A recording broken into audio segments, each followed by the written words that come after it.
নমস্কার এভরিওয়ান। তো সবাই কেমন আছো? আগে সেটাই জানি। আজকে চলে এসেছি তোমাদের সামনে ফান্ডামেন্টাল অ্যানালাইসিস ডে 2 তে। সো আমরা বেসিক কমপ্লিট করেছি, টেকনিক্যাল অ্যানালাইসিস কমপ্লিট করেছি। যদি আমার সাথে লং রানে থাকতে চাও, গোল্ড এবং ক্রিপ্টো এবং ফরেক্স পর্যন্ত লং রানে টিকে থাকতে গেলে শিখতে শুরু করো, কারণ অনেক থাপ্পড় আমিও খেয়েছি। ঠিক আছে, সেই থাপ্পড় খেয়ে খেয়ে শিখেছি। বাস চলো, জাস্ট ফান্ডামেন্টাল অ্যানালাইসিস ডে 2 তে আজকে যে একটা ট্রেডারের মাইন্ডসেট কি হয় আর একটা ইনভেস্টরের মাইন্ডসেট কি হয়, both have different mindset. Okay, first I talk about ট্রেডারের মাইন্ডসেট কি হয়। সামথিং ট্রেডার কখন কি ভাবে, ট্রেডার অলওয়েজ ভাবে যে ট্রেডারের ট্রেডার একটা সেটআপের উপরে কাজ করে। ঠিক আছে, সেটআপ বলতে তার নির্দিষ্ট একটা সেটআপ থাকে। আমার এন্ট্রি জোন, আমার এক্সিট জোন, আমার স্টপ লস। ট্রেডার তিনটা সেটআপে কাজ করে। ট্রেডার যদি আজকে এই স্টকটা খুঁজে বার করে, ঠিক আছে, এই স্টকে ও ভাবে যে আমি যদি এখানে এন্ট্রি নিই, আমি এখান থেকে 5% লসে নামবো, হার্ডলি তার থেকে বেশি লসে নামবো নি। যদি 5% লসে নামে, ও কিন্তু এক্সিট করবেই, কারণ ওর ডিসিপ্লিন এটা। তবে ওই নেক্সট বার ও মানি বানাতে পারবে না, ওর এই ডিসিপ্লিনটা নষ্ট হয়ে যাবে। ওকে, সো ট্রেডার যদি এখানে এন্ট্রি করে, ও যতক্ষণ না পর্যন্ত টার্গেট যাবে কিংবা যতক্ষণ না পর্যন্ত 70-80% আসবে, 80% এলেই ও ওর 50-60% কোয়ান্টিটি এক্সিট করে দেয়।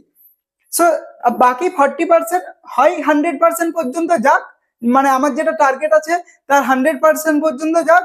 আর যদি ব্যাক চলে আসে, ফল ব্যাক চলে আসে, cost to cost exit, C to C exit করে হয়ে গেল ট্রেডারের মাইন্ডসেট। বাট যখনই চলে আসবো আমরা ইনভেস্টারের দিকে, ইনভেস্টারের মাইন্ডসেট সম্পূর্ণ আলাদা।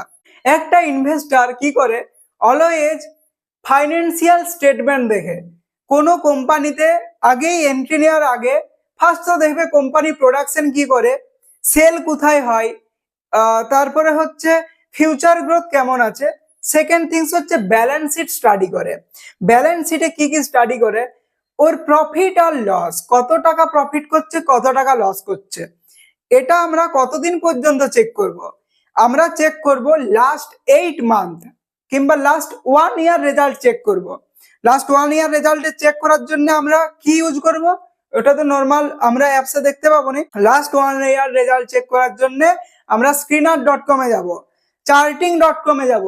এই ওয়েবসাইট গুলো খাতায় লিখে রাখো, এখনো আমার দেওয়ালে লেখা আছে, যাতে না আমি ভুলে গেলে মনে পড়ে আবার। আসলে অনেক অনেক ওয়েবসাইট আছে, খুব ভালো ভালো ওয়েবসাইট আছে যারা আইডেন্টিফাই করে দেয় খুব ভালো করে। ঠিক আছে, তো এই সব ওয়েবসাইটকে যাব, যে পরে ওর ফাইন্যান্সিয়াল পুরো স্টাডি করব। আর হচ্ছে কি বলে ক্যাশ ফ্লো। কোম্পানিতে যদি ক্যাশ ফ্লো কমে যায়, তবে সেই কোম্পানিকে আমরা আইডেন্টিফাই করব যে ক্যাশ ফ্লো কি হয়। ক্যাশ ফ্লো মানে কি, সাপোজ আমার অ্যাকাউন্টে 50,000 টাকা আছে। ঠিক আছে, আমার অ্যাকাউন্টে 50,000 টাকা আছে। আমার টাকা অ্যাকাউন্ট থেকে বেরাচ্ছেও নেই, ঢুকছেও নেই। মানে কি, আমি বন্ধ হয়ে আছি, একটা জায়গায় দাঁড়িয়ে আছি, আমার কোনো টাকা বেরাচ্ছেও নেই, আমার কোনো টাকা ঢুকছেও নেই। যদি আমার ক্যাশ ফ্লোটা ঠিকঠাক থাকে, আমি একে 20,000 দিলাম, 5% হলো, এই আমার 25,000 টাকা এলো। আবার আমি ওকে 10,000 টাকা দিলাম, আবার তাকে 10,000 টাকা দিলাম। যদি এইভাবে একটা মানি চারদিকে ঘুরে, ঠিক আছে, এইরকম সিচুয়েশনটাকে বলা হয় ক্যাশ ফ্লো। মানে কি, একটা কোম্পানি সে বিজনেস করছে, সে ডিল করছে, জিনিস কিনছে, বিক্রি করছে, প্রফিট হচ্ছে, লস হচ্ছে। তো এই যে ক্যাশ ফ্লো স্টেটমেন্টটা, এইটা আমাদেরকে জানতে হবে। ঠিক আছে, আর সেকেন্ড থিং যেটা শেয়ার করছিলাম তোমাদের সাথে, আজকে ফান্ডামেন্টাল অ্যানালাইসিসের ডে 2। সো আজকের বেসিক ছিল এটাই, ছোট্ট ছোট্ট জিনিস কম কম করে জানবো আর লং রানে দৌড়াবো। ঠিক আছে, কারণ আমি শর্ট টার্মের জন্য এখানে আসিনি। যারা যারা লং টার্মে থাকতে চাও, তোমরা গোল্ড, ক্রিপ্টো, ফরেক্স পর্যন্ত নিয়ে যাব। কিন্তু যদি আমার গলাটাতেই কিছু না জানা থাকে, উপরে যেয়ে কি লাভ আছে, আবার মাইনাস খেয়ে 1 লাখ 2 লাখ লস করে চলে আসবো, ওইরকমটা আমার দ্বারা সম্ভব নয়।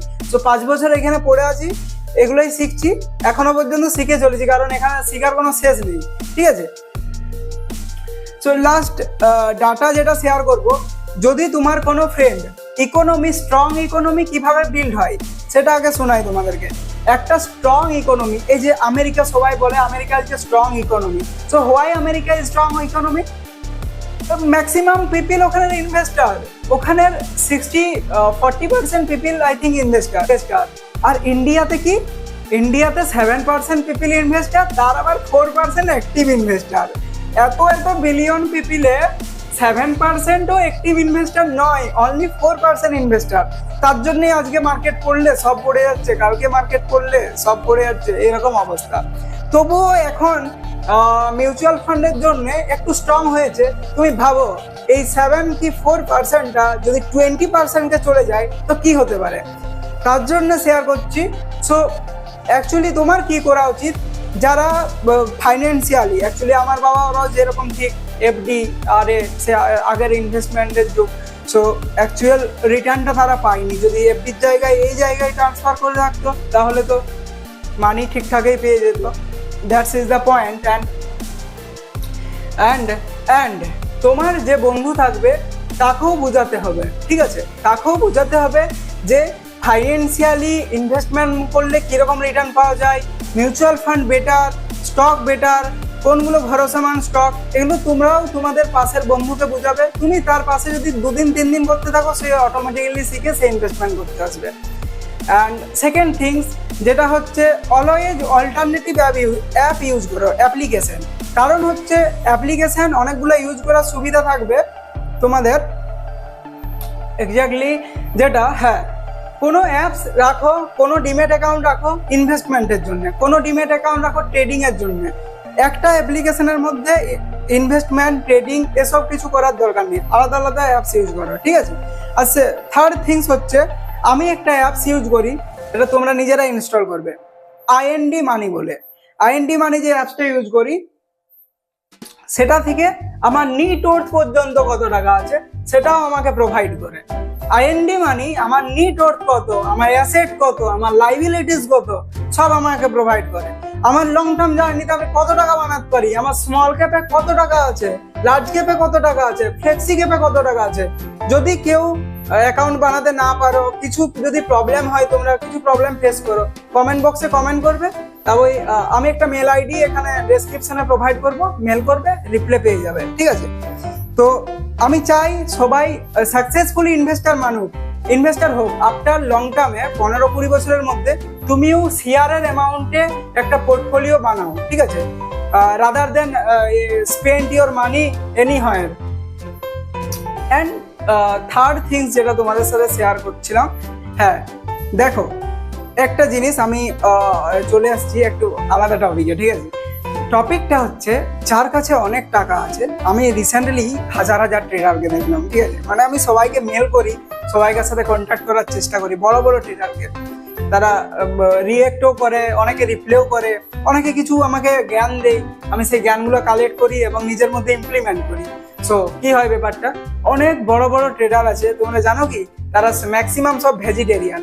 মানে ফার্স্টে তারা ননভেজেই খেত, ম্যাক্সিমাম সব একটা হিউজ অ্যামাউন্ট বানানোর পরে ম্যাক্সিমাম সবাই ভেজিটেরিয়ান হয়ে যায়। কেন বলো তো? লাইফটাকে এনজয় করতে হলে তোমাকে বেঁচে থাকতে হবে, তার সাথে তোমাকে মানিকে কম্পাউন্ড করতে হবে। দেখো, কম্পাউন্ডিং অনেক রকমের হয়। এক হচ্ছে ব্রেনের কম্পাউন্ড হয়, যদি তুমি ডেলি 1% করে লার্নিং করো, এটাও তোমার ব্রেনে হিউজ কম্পাউন্ড করে দিবে, ঠিক আছে? 1% লার্নিং। এই যে একটা ভিডিও দেখছো, আই থিঙ্ক এই ভিডিওটা তোমার দেখে 1% হলেও তোমার কম্পাউন্ডিং এ বাড়বে। সেম থিংস বডির কম্পাউন্ড হয়। বডির কম্পাউন্ড কিভাবে হয়? একটা বডিকে যদি বেশি দিন পর্যন্ত টিকিয়ে রাখতে চাও, তাকে ভালো ভালো খাবার দিতে হবে, যাতে সে সহজে হজম করে যায় এবং বেশি দিন চলে। সো এটা হলো বডির কম্পাউন্ড। আর 3 হচ্ছে ফাইন্যান্সিয়াল কম্পাউন্ড, যেটা তোমরা শিখছো এখানে লাইভ, ঠিক আছে? চলো, এই ভিডিওটা শেয়ার করো, তোমার বন্ধুদের সাথেও শেয়ার করো যদি ভালো লেগে থাকে, আর লাইক করো, সাবস্ক্রাইব করো। Thank you so much for watching this video. তাহলে আমাদের ফান্ডামেন্টাল স্টাডি পার্ট 2 কমপ্লিট। সেকেন্ড পার্টে আসবো, পার্ট 3-তে আসবো।